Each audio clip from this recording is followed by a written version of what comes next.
All right, what is going on? I grow in the house here. We're about to drop a Bokashi Master Class. So I'm gonna try to do this before the sun completely hits because it's already coming up and it's gonna light me up. It's gonna get real hot right now. So I wanna run through this. I've been asked by a couple people and I think it's important to know. Just to be very clear, almost everything I've picked up here has been taught to me by Rick Parker over at Gardens and Glass. I'll respect that man's taking this to another level, and he's been generous enough to teach me and allow me to do this on his property. So he's donated these even. These are for my students. I have a regenerative class that I volunteer and teach microscopy to, and they love the different colors, man. It's interesting how you got to get kids engaged. But anyway, these are Terraganics. You can get these at Terraganics, a little pricey.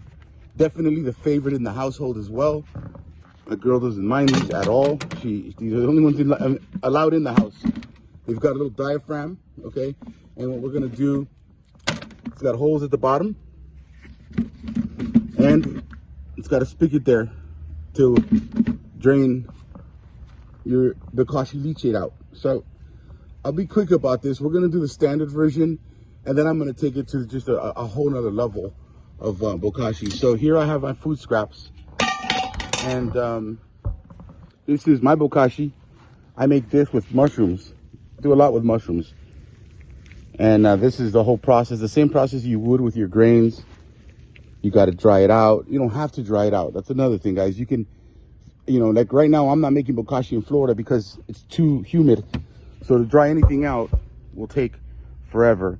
So this is my 15-gallon. I've got about half of it left. And this is going to be very easy. Your standard version, let me get my shovel, is going to be, this is as you eat, right? As you're eating in your house, there's a bunch of food scraps, mangoes, a lot of fruit. You're going to put your daily waste in there. Use the camera work, man, by myself. But as you build up your daily waste, like that, for example, you just take a handful of this and you dust it on there, right? It's that easy, man. Then you come back, you add more.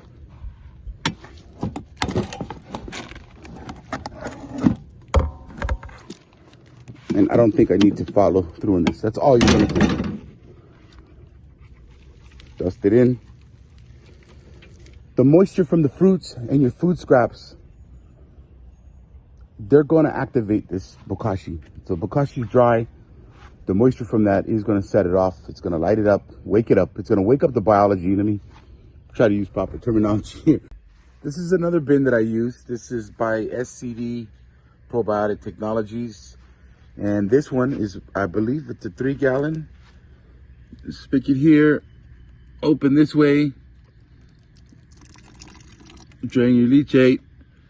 Very simple. Just open it up, fill as you go. You can see my psyllium growing in here. I have a different mix in here. I think I have biochar and some other things. So another option. So again, Terraganics SCD. Your homemade one is going to cost you roughly $25. The plastic, and you don't need that spin top again. That's just for raccoons. But if you don't use that, that thing is $12. If you're just buying the regular buckets with the lids, you're gonna be under $15. All right, so here's my next level. Here comes the master class. This is an in vitro. For those who don't know what it is, this is a block of lion's mane that never made it outside of the bag. Normally you let it fruit the way it's fruiting in there. So there's actual lion's mane in there. But this black here, this inside, there was a contamination, very small, but nonetheless enough that, this won't go to market. So I get the in vitrios as well. Lion's mane, this is cordyceps. This still has air in it. It's never been exposed to oxygen. Normally what you'll do at this point is you will cut the top off. You will harvest off the top fruiting body, and then you cut a hole in it, the way we're all used to seeing these blocks. Here, this block is still moist, and I'm gonna jump back and forth to save you the the hassle of the video.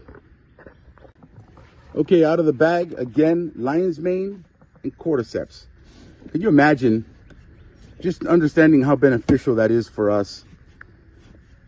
You know, we can get into the biology of this mycelium and fungi breaking down everything and, you know, metabolizing everything, and then there's secondary metabolites, and then the microbes, and then, you know, you've got just so much going on here. And we're adding this. This is what I'm going to Bokashi. So here's your lion's mane, right? I mean, this is botting lion's mane. You can actually eat that if it wasn't, but either way, it's going into the Bokashi bin. So I'm going to mix everything here. I'm gonna sprinkle in my Bokashi here. I'm gonna do it all here, right? But it's not just gonna be the lion's mane. It's not just gonna be the Bokashi. I've got this stuff here. This I made at Rick's. This is probably about 15 to 20 different products. You know, azomite, basalt, fulvic acids, husk. Wheat bran, cotton seed, alfalfa meal. So I'm gonna work this in, and then I'm gonna hit it with more Bokashi. So let me get this all mixed in, and we'll come back. All right, I added food scraps to it. Which, by the way, you see the flies all coming over here. No flies. So last thing I'm going to do is I'm going to make sure this has got all the moisture that I want it to have. So I'm going to add, this is a combination of spirulina and chlorella. And I'm just going to top it off because whatever I don't use will go to my plants in my garden bed. This is effective microbes, EM1.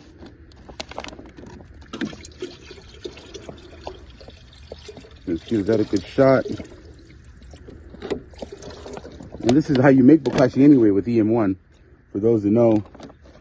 And this is a very strong fulvic and humic acid. And I don't need much of this, but nah, why not? And now Bokashi, I don't add Bokashi straight to my beds. I can, but I don't. I choose to add it to my bioreactors. And so I use Bokashi to inoculate my compost piles. And the way I do that, so I'm showing you real quick, is, so what I call a refire is when I take, for example, this bioreactor, that's already has a first level already cooked down. Then I refired it by adding another compost pile on top of it. That cooked down. This, now we're at actually a third. And this one I buried 2 feet in the ground, which is going to be crazy because I'm going to have to deal with that. I didn't think that one through. These ones are above the ground. I'll be able to open these up, harvest, close them again, and get to it. So back to the Bokashi. So this pile here, these are wood chips. This is compost being broken down. I'll spread that out. I'll throw my Bokashi. I'm going to throw my Bokashi bins in my buckets that I've harvested today in here. And then I'll close that up. I'll give it a good turn. And then I'll add them to the top of these bioreactors. So coming back over here,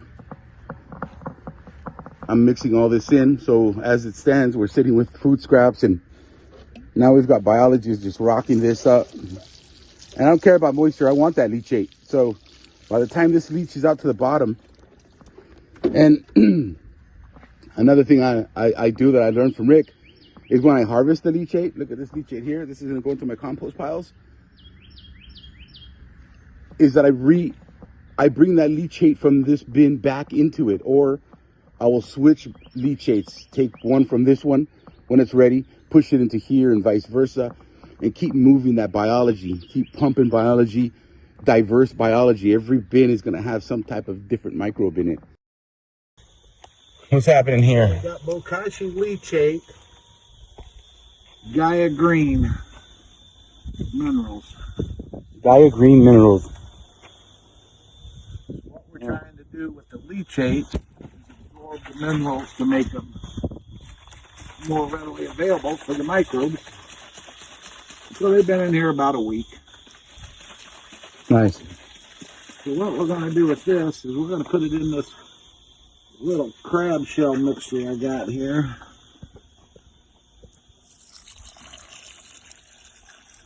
And what you're going to do now is you're going to bring me some leachate out of these cans here, out of the bottom. Love you guys. Yep. All right. Sounds good. So anyway, I guess I wasn't out. I got completely checked out there. So now at this point, it's just easy to fill, right? I've got to make sure I have enough. And you could be as generous as you want with this. And I have tons of it, yeah, so I'm not tripping. It's all there anyway at this point. After I sprayed it with all of that, to be honest with you, you can do this with just EM, guys. Like, you're missing, you'll be missing some of the nutrients that you're going to get, the fungal properties, maybe. But if you had no choice and you needed to ferment your food or your scraps, be generous with your effective microbes. And they'll get the job done, guaranteed. I've got mango in here, mango season. I have mango seeds in here. So that's cool. And then cordyceps, what? Anyway, I'll top these off and then finish the video. All right, so sorry, I left things out. So I'm gonna be editing this video as I remember to add things. So I put this on the ground here. So this is the double bucket system for this Bokashi bin. You can make this at home. You just need a top. Remember, this is an anaerobic system, so you do not want air in it. These are 2 buckets here. This first bucket has holes at the bottom. Just drilled a bunch of holes at the bottom. And then that's all leachate, right? That's all fertilizer. That's all a 1 to 1,000 dilution, by the way, for your compost piles, for your garden beds, as you're amending them. I don't use Bokashi leachate when I'm fruiting and vegging or anything like that, but to get there all day long. This is obviously, it's got a brick in the middle, so that's a lot of leachate. This one here, this was in the bottom. I opened this one up. We've got my mycelium going, and these are all ready to harvest. This is how this is gonna look. And this one I've never drained, so this is probably gonna have a lot. It's all fertilizer, man. This is the stuff that people sell you for $100 a gallon online. Imagine that, $89.99 for a gallon. So that is overkill. I should have been draining this, but it doesn't matter. I still have, I find that the more moisture, more liquid you have at the bottom, the less your mycelium takes off. In the sense that, we pulled out entire blocks of Bokashi, and I'll put those pictures up. And when I mean blocks, it's this whole thing. When I flip it over and it comes out as a big block, and it's just wrapped in mycelium. So now that that's been harvested, I'm gonna empty this out. I'm gonna empty this one out, and I'm gonna fill all my Bokashi bins today again, with some food scraps. But again, okay, so I just emptied that one into this. Again, this one's probably like 3 months old, and look, you're still gonna see bananas and stuff, but that is so infused with probiotics that it's even that piece of banana, if I took that out and I chopped it up and I put that under the microscope, the amount of microbes in there is insane. So you're inoculated with probiotics. You put that in your soil, you throw that in your compost. You've got obligate anaerobes, you've got facultative anaerobes in there that are going to get to work.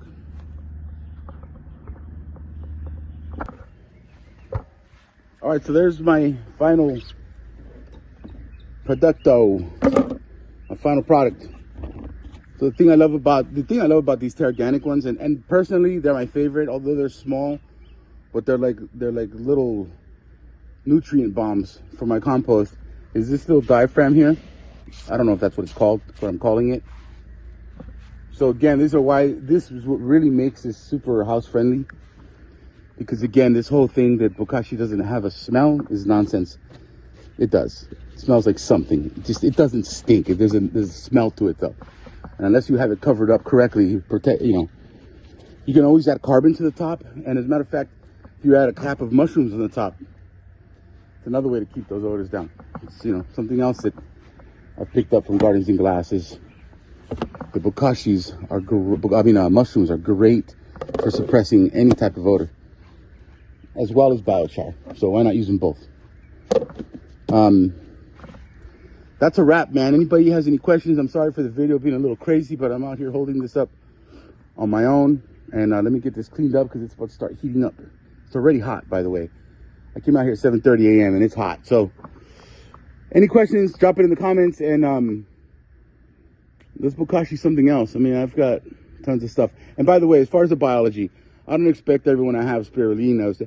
You can use any type of biology. Get it in there. You want what's inside the biology. Ultimately, you want that biology to die, or senesce, or whatever. Release those properties inside of it. So this is I Grow Soil with what I consider a masterclass in Bokashi. If anyone is doing anything different, please share. But the results, I've got it all documented, man. I can send picture after picture. I'm out. Peace.